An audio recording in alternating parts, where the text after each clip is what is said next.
नमस्कार दोस्तों, स्वागत है आपका हमारे चैनल में। आज हम भारतीय इतिहास के एक ऐसे महत्वपूर्ण अध्याय को समझेंगे जिसने समाज, धर्म और संस्कृति को नई दिशा दी। वो है भक्ति आंदोलन। इस वीडियो में हम जानेंगे कबीर, गुरु नानक, रामानंद, दादू दयाल, मीराबाई और अन्य संतों की शिक्षाएं, उनके विचार और समाज पर उनके प्रभाव। यह topic UPSC, PSC, UGC net तथा सभी प्रतियोगी परीक्षाओं के लिए बेहद ही महत्वपूर्ण है।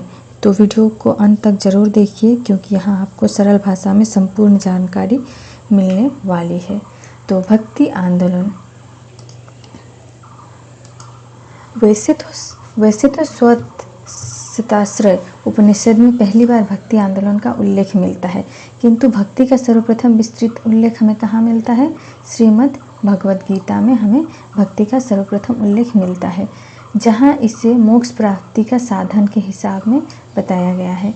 वैष्णव संप्रदाय 4 प्रमुख शाखाओं में विभाजित था। वैष्णव संप्रदाय कितने शाखाओं में विभाजित है? 4 प्रमुख शाखाओं में विभाजित है। प्रथम संप्रदाय है रामानुज के समर्थकों का, जो कि लक्ष्मी नारायण की पूजा व भक्ति में विश्वास करते थे। तो प्रथम संप्रदाय का समर्थक कौन है? रामानुज के समर्थकों का, जो किसकी पूजा करते थे? नारायण की पूजा, लक्ष्मी नारायण की। दूसरा संप्रदाय है चैतन्य महाप्रभु का, और तीसरा संप्रदाय है वल्लभाचार्य के समर्थकों का, जो कि सूरदास और मीराबाई भी इस संप्रदाय के थे। वे कृष्ण की पूजा करते थे और मूर्ति पूजा पर बल देते थे। और चौथा संप्रदाय है रामानंद के समर्थकों का, वे राम सीता की पूजा करते थे। तो रामानंद किसकी पूजा करते थे? राम सीता की। वल्लभाचार्य ने श्री कृष्ण की पूजा करते थे। वैष्णव भक्ति आंदोलन पर भागवत पुराण का भी प्रभाव था। वैष्णव भक्ति आंदोलन में भागवत पुराण का भी प्रभाव था। हमें सबसे पहले भक्ति का सर्वप्रथम विस्तृत उल्लेख कहाँ मिलता है? श्रीमद् भगवद गीता में। और इसके 4 प्रमुख शाखाएं हैं, एक रामानुज की, दूसरी चैतन्य महाप्रभु की, तीसरी वल्लभाचार्य की और चौथी रामानंद की। तो आज हम पढ़ेंगे रामानुज के समर्थकों का, जो कि लक्ष्मी नारायण की पूजा और भक्ति में विश्वास करते थे। तो सबसे पहले हम पढ़ेंगे रामानुज के बारे में, जो कि विशिष्टाद्वैत वेदांत के प्रवर्तक है। किसके प्रवर्तक है? विशिष्टाद्वैत वेदांत के प्रवर्तक हैं।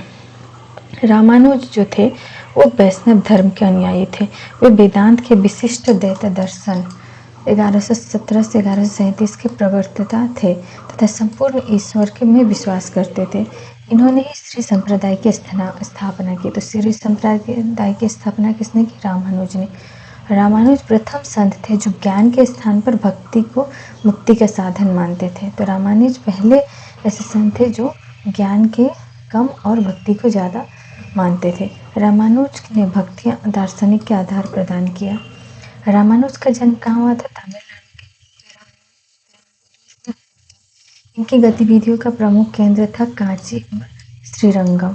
इन्होंने श्रीरंगम के मंदिर में शिक्षण का कार्य भी किया था।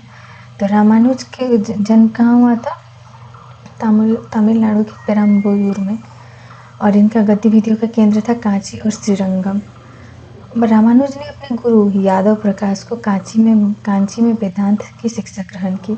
शैव अनुयायी चोल शासक कुलोत्तुंग प्रथम के विरोध के कारण रामानुज ने श्रीरंगम छोड़ा तथा तिरुपति को अपना केंद्र बनाया। तो चोल शासक कुलोत्तुंग के विरोध के कारण उन्होंने कहाँ छोड़ा?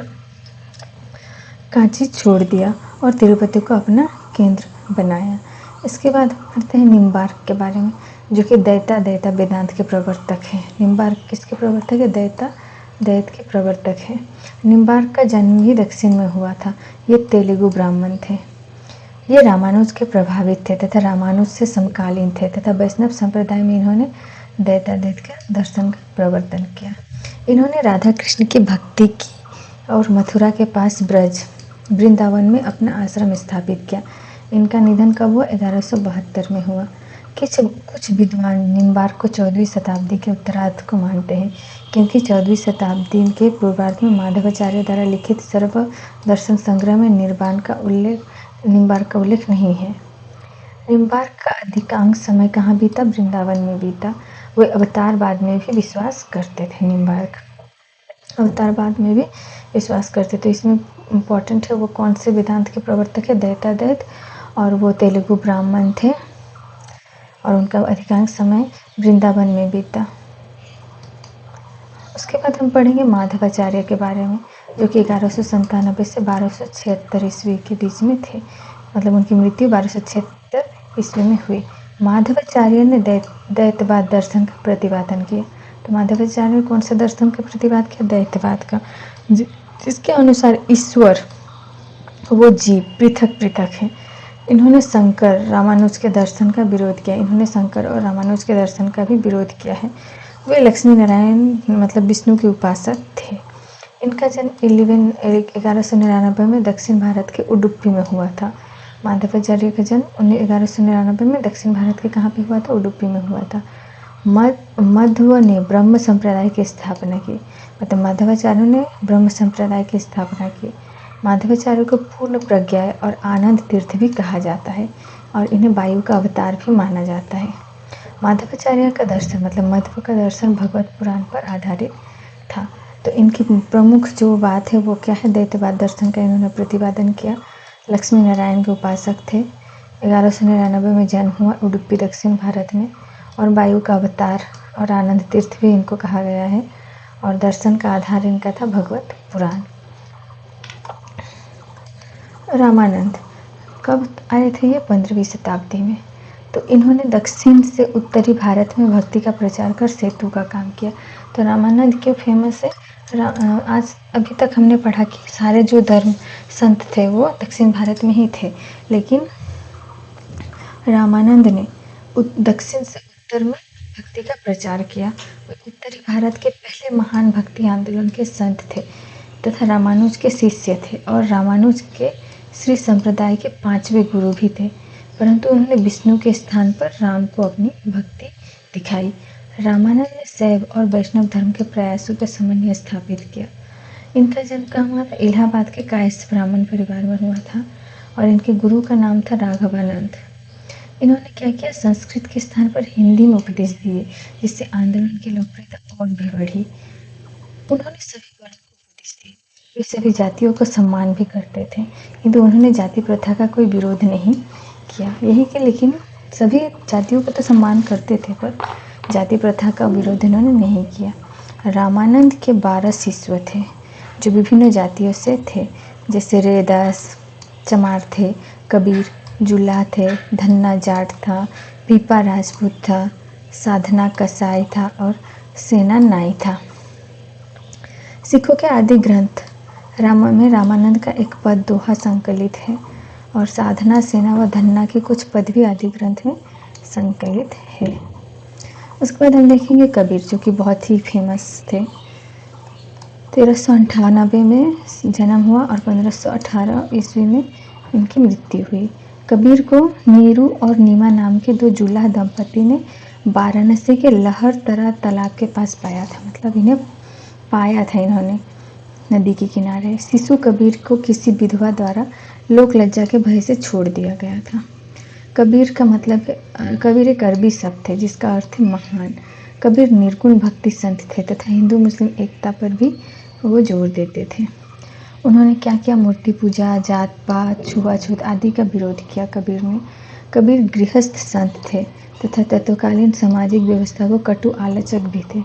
कबीर के कुछ पद आदि ग्रंथ में संकलित हैं, और कबीर की शिक्षाएं उनके शिष्य भक्तदास और बीजक ने संग्रहित की। कबीर की जो शिक्षाएं है उसका संग्रहित किसने किया? भक्तदास और बीजक ने। कबीर की मृत्यु कहाँ पर हुई? मगहर में हुई। कबीर की मृत्यु के बाद संत धर्मदास कबीर पंथी के गद्दी पर बैठे, और मल्लुक दास जो कबीर के प्रमुख अनुयायी थे, इनका जन्म कहाँ हुआ? गढ़ा इलाहाबाद में 1574 में खत्री परिवार में हुआ था। ये भी गृहस्थ थे। तो कबीर के मुख्य बिंदु क्या है? नीरू और नीमा द्वारा लहरतरा पर प्राप्ति हुई। निर्गुण भक्ति व सामाजिक कुरीतियों का विरोध किया इन्होंने। हिंदू मुस्लिम की एकता पर जोर दिया, और आदि ग्रंथ बीजक की रचनाओं संकलित है, और मगहर में महापरिनिर्वाण लिया इन्होंने। इसके बाद पढ़ेंगे गुरु नानक के बारे में, जिनका जन्म 1469 में हुआ था और 1538 ईस्वी में वो निधन हुआ उनका। इनका जन्म 1469 में तलवंडी पंजाब के पाकिस्तान खत में वर्तमान पंजाब पाकिस्तान क्षेत्र में खत्री परिवार में हुआ था। तलवंडी को नानकाना साहिब भी कहा जाता है। तलवंडी को ही नानकाना साहेब कहा जाता है। वे भी कबीर के भांति निर्गुण ईश्वर के उपासक थे तथा जाति पाति और आडंबरों में विश्वास भी नहीं करते थे। मूर्ति पूजा, तीर्थ यात्रा आदि में विरोधी थे। निर्गुण ईश्वर को वो अकल पूरक कहते थे। निर्गुण मतलब जिनका कोई रूप नहीं है, उनको अकल पूरक कहते थे गुरु नानक जी ने। गुरु नानक के शिष्यों का नाम मर्दाना था, जो सारंगी बजाता था, और गुरु नानक रबाब के साथ गीत गाया करते थे। तो गुरु नानक का शिष्य कौन था? मर्दाना, जो कि सारंगी बजाता था, और गुरु नानक रबाब के साथ गीत गाया करते थे। नानक ने श्रीलंका, मक्का, मदीना का भी भ्रमण किया। गुरु नानक गीतों का उपदेश व आदि ग्रंथ में संकलित है। गुरु नानक का निधन कहाँ हुआ? करतारपुर में हुआ। तो इनके मुख्य बिंदु क्या है? निर्गुण ईश्वर के उपासक हैं ये, जात पात के वो आडंबरों के विरोधी है, शिष्य मर्दाना सारंगी बजाते थे, और स्वयं रबाब के साथ गुरु नानक जी गीत गाते थे। श्रीलंका, मक्का और मदीना का भ्रमण किया इन्होंने। गीतों उपदेशों को आदि ग्रंथ में संकलित किया, और निधन हुआ कहाँ? करतारपुर में। इसके बाद है दादू। दादू कौन थे? 1544 ईस्वी में इनका जन्म हुआ। अहमदाबाद के गुजरात में हुआ था। ये भी निर्गुण भक्ति परंपरा के महत्वपूर्ण संत थे। कुछ विद्वान उन्हें ब्राह्मण और जूला परिवार को मानते हैं। वे कबीर के सर्वश्रेष्ठ शिष्य में से एक थे। तो कबीर के जितने शिष्य थे उनमें सर्वश्रेष्ठ कौन थे? दादू। राजस्थान के नराना मतलब नारायणा में इनकी मुख्य गद्दी थी। इस मत को मानने वाले मुख्यतः राजस्थान में ही मिलते हैं, मतलब दादू के मत को मानने वाले राजस्थान में ही मिलते हैं। दादू ने मूर्ति पूजा, जाति प्रथा और कर्मकांड का विरोध किया। दादू पंथ की कितनी शाखाएं थे? 5 शाखाएं थी। खालसा, विरक्त, उत्तरोध, खाकी और नागा, ये 5 शाखाएं दादू पंथ की थी। नागा संप्रदाय की स्थापना किसने की? सुंदरदास द्वारा की गई थी। इस संप्रदाय के लोग सेना में भर्ती होना पसंद करते थे। इनकी सैनिक टुकड़ी नागा फौज कहलाती थी। दादू के उपदेश दादू वाणी में संकलित है, जिनमें लगभग 5000 छंद है। दादू तो गृहस्थ थे तथा मानते थे कि गृहस्थ जीवन आध्यात्मिक गुरु गृहस्थ हो सकता है। दादू के अनुसार बिना गुरु के ईश्वर का ज्ञान प्राप्त नहीं हो सकता है। दादू निर्गुण संप्रदाय के उपदेश दिया करते थे। दादू, इसमें हम इम्पोर्टेंट पॉइंट पढ़ेंगे। दादू के परंपरा में 152 मुख्य शिष्य थे। उनमें से 100 एकांतवासी थे, 52 शिष्य 52 स्तंभ कहलाए तथा 52 स्थानों पर दादू द्वारा बनवाए।